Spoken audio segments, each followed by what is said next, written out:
Fans are going to lean on this phrase, "In Pop we trust," and why wouldn't they? His track record for over 2 decades now is built on 2 principles: winning and class.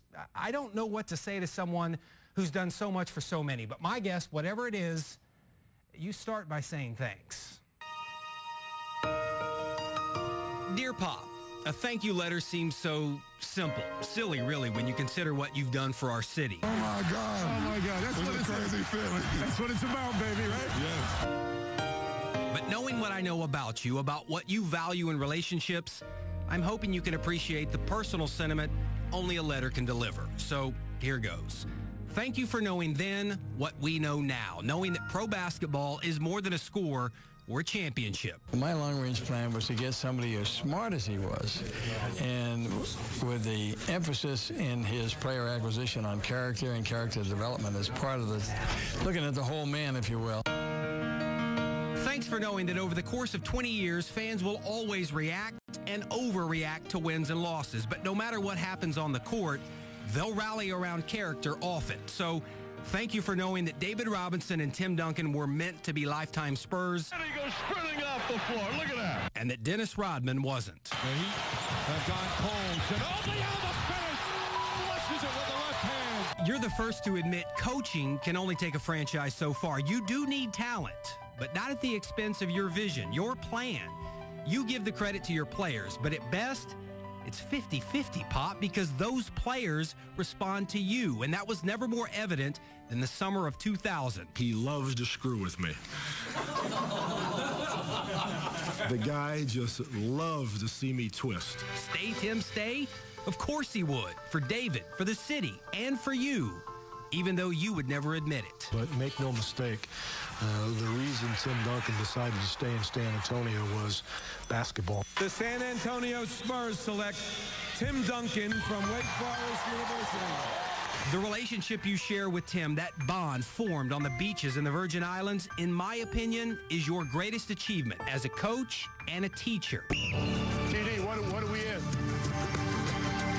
On pick and roll, what are we in? You treat Duncan like he's the 12th man, not the Hall of Famer that he actually is, and that's how he responds, how they all respond. Did we win? You did win. I think we need some practice. I saw you tell Tony, we'll see you Monday morning, I did, think. and he and Timmy told me where to go.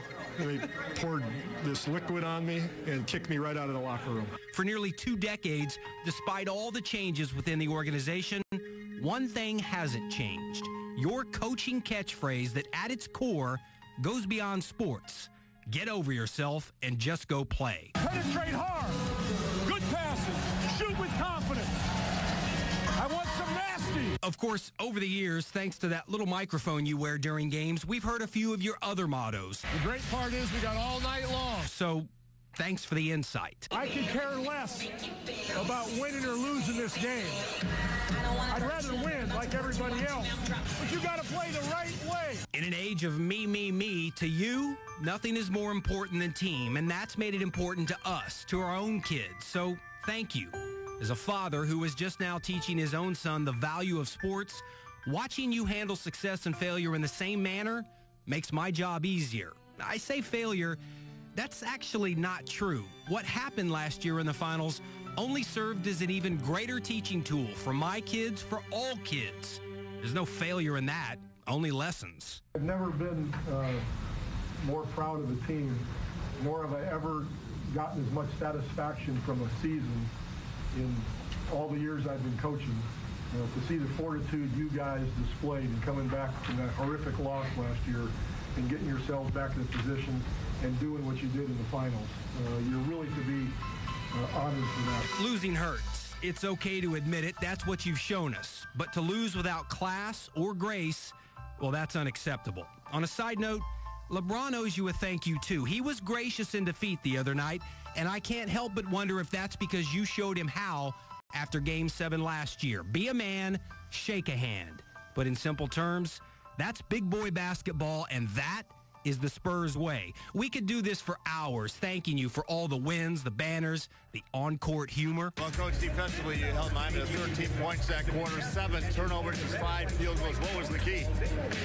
I think they were looking at your suit. And the off-court generosity, your commitment, both time and financially, to the Drug-Free Youth League, that doesn't get the attention it nearly deserves. But as I said when this started, a thank you doesn't seem enough. So let me end by saying this.